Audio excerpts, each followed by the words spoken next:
So I was planning to make a video on how the ranking system in Marvel Rivals is terrible because it's basically a participation award, like play a lot and you'll rank up. But I was watching this YouTuber and he makes good informative content, don't get it wrong, but something in his video flipped a switch in me, like a trigger word that triggered my hatred for support players, and this video idea popped into my mind. So in that video, this YouTuber brought up the topic of not helping supports out when they're getting dove, and in this specific example he brings up Venom and was like, a lot of DPS players don't help their supports when a Venom is diving them, and then at the end of the game they type GG no heals. Don't get me wrong, he makes great content, but this point absolutely infuriated me, and in this video I'll explain why. This video will address the topic of support players dying a lot and basically showcasing how boosted you are if you have high deaths on support. And before you cry, it is an objective fact that support is the easiest role in Marvel Rivals in Overwatch. Now, just to add to my credibility, even though I don't have to because what I say is objectively right, I have 2 Eternity accounts, 1 Celestial 1 account, and a Celestial 2 account with a win rate of 71 wins to 29 losses. Needless to say, winning is pretty easy for me. And before we start breaking this topic down, I want to show you all my past KDs on all these accounts, not just one,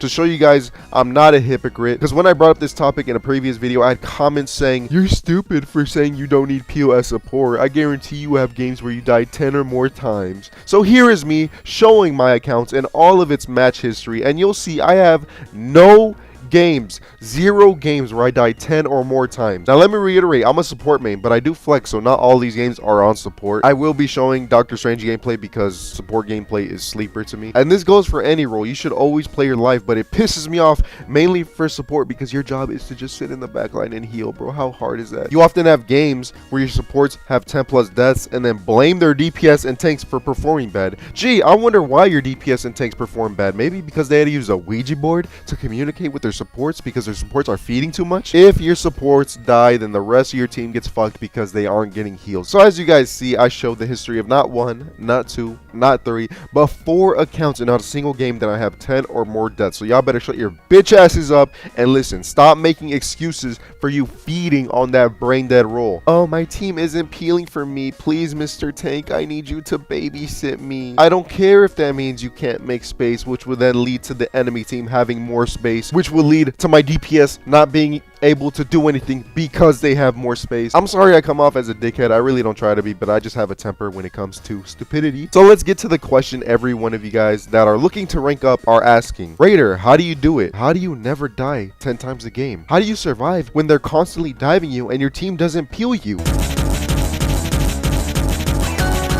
So first question, how do you get so good at positioning? And the answer to that is the key to good positioning and being a godlike player is I drink gamer subs, so go get you some by clicking the link in the description or using code Raider at checkout. Okay, real talk. For those of you that want to get good at positioning, there is no guide. There is no advice I can give you. It's basic problem solving skills, which is why I get annoyed when players in general, not just support players, get high deaths, because if you're dying over and over and over again, that means you're making the same mistake over and over and over again. For example, if I die because I'm on support and I'm playing on point, which let me reiterate is fucking stupid and something I'd never do, to be clear, but in this example I do it. I play on point and die. My next life I should go, maybe I should play back some more and not where the fight is happening. If a Black Panther isolates me when I'm in my backline and I die to him, I should go, maybe I should play more close to my team or switch to a character with better survivability. There is no key to good positioning other than like the basics of like using cover. It mostly varies game to game on how your team and how the enemy team plays. So that's why I say it's on your problem solving skills to figure out why you're dying. To have 10 or more deaths a game, you have to be extremely hard-headed and complacent with making the same mistake over and over without realizing what you're doing wrong.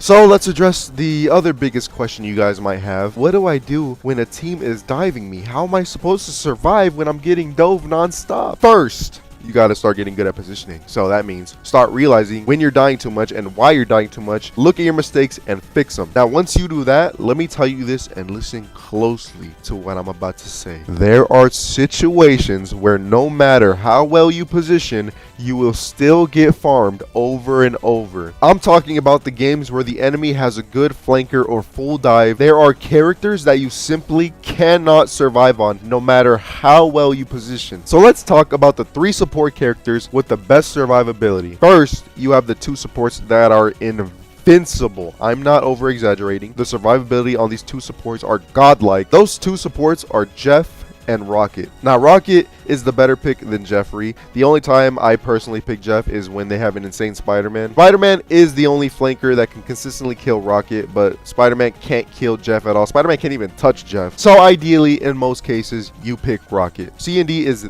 the best support with a defensive ult to go against divers. Now let's show some in-game examples of Rocket first and how you should play him. And again, this will only work if you have an IQ above 50, which I assume you guys do, because surviving on Rocket is brain dead easy. Again, you should be absolutely unkillable. I mean, I play Rocket a lot and I average like 1 death a game, max like 2 or 3. So the number 1 tip is you should be behind your entire team, because against dive, your job as Rocket is to heal your other supports. So this will be easier if they're in front of you, so you don't have to keep turning around. So in this example, I'm playing custom games with my friends. The friend on Cloak and Dagger is a gold player. I love you, Terzo, but you know gaming isn't your strong suit. And the player on BP is a one above all player. This will fucking show you how easy this strat is, that even a gold player can survive against a one above all Black Panther. So that's why it pisses me off when all you gold and plat players cry about what am I supposed to do against a BP, what am I supposed to do against a Venom. If Terzo, this gold player, my friend, can survive against a one above all player,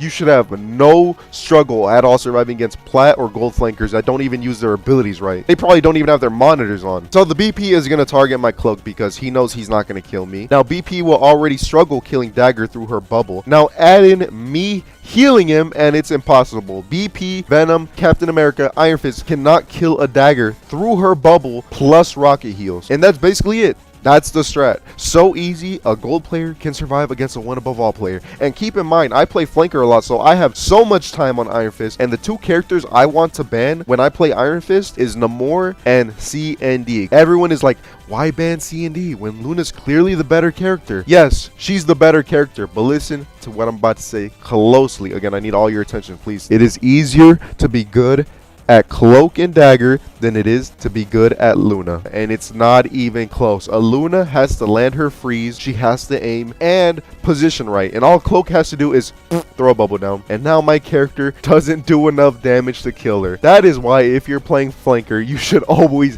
ban Cloak and Dagger if you're gonna ban a support. Now let's look at another example of how broken this strat is. This game, I'm on Luna and immediately get farmed by Venom, and I recognize it's my fault on stream. I said it in game chat that my fault, team, I'll do better. That was kind of my fault. I died first. Like, obviously they can't do anything when I'm dead. I take full responsibility for that. Again, you guys are seeing me use my problem solving skills in real time, realizing I made a mistake and immediately fixing it. So I see they have a Venom and magic, so I go Cloak, and what I do is I go, hey Rocket, can you make sure you heal me when the Venom dives me? Now this Rocket was a little hard-headed because he was always playing in front of me and I had to keep reminding him to turn around. Again, if you're on Rocket, you should always sit behind your fucking team. Anyways, as you see, my bubble plus Rocket healing me, and the Venom doesn't do enough damage to kill me. The only times I had a fade was when he ulted. Going back to the intro of this video, when I said this YouTuber brought up the example of a Venom farming their supports and then they got blamed by their DPS and tank even though they didn't peel. They don't need to peel. Look at what I'm doing here. By being a competent support player, I'm not being a burden to my tank or DPS by requiring peel and for them to fucking breastfeed me and hold my hand. Now do you guys see why I flame you fucking dumbasses so much on support for dying to Venoms, for dying to Captain Americas, for dying to Iron Fist, for dying to BP? Look at how goofy this is. It gets to a point where this nearly eternity Venom just sits there because his character just doesn't do enough damage. And a very important thing I'm about to teach you guys, notice how I'm not going in Cloak form like a fucking idiot, which is what most support players do. If you checked out on my yapping or zoned out, I'm gonna need you to check back in real quick.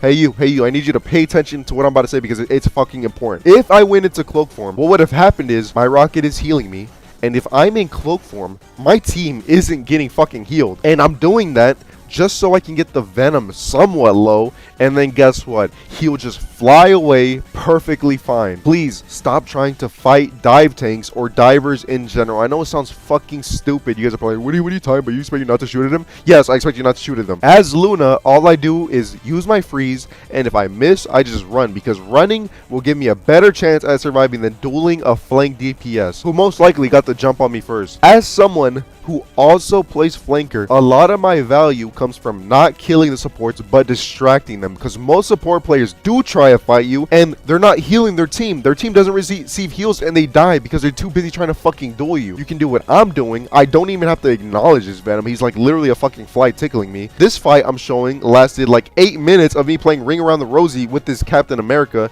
You see how I don't fucking need peel, and the only time I died is because I missed the health pack, which was my fault. You don't need peel as support. You especially don't need peel against characters like Cat Venom, BP, or Iron Fist. Their characters don't do enough damage to kill through your abilities. I know there's gonna be comments coming up with scenarios on how this shit wouldn't work, like, oh, what if my raccoon doesn't heal me, or what if I don't have a raccoon? And I want to remind you dumbasses who are gonna comment this, I showed 4 pages of match histories, and not once did I have an outlier of me dying 10 plus times. If you don't have a raccoon player and you're playing on Cloak and Dagger and you're dying to full dive, then you go raccoon. If you have a raccoon, then you go cloak and communicate with your rocket to heal you when you're getting dove. Again, this is like dive. If they don't have a divers and you're just like dying off cooldown, you're just so fucking stupid. This is specifically for divers. Please, if they have like hella Moon Knight and you're still dying off cooldown, I'll support you. Like, just please go play Roblox Dress to Impress. Get off this game. You have to be extremely brain dead, because at that point, when they don't have a flanker, you can just sit in your backline perfectly fine and just heal your team. So that about does it for my TED Talk. Having high deaths on support is criminal. I hope y'all learned something from this video. I love how y'all literally can't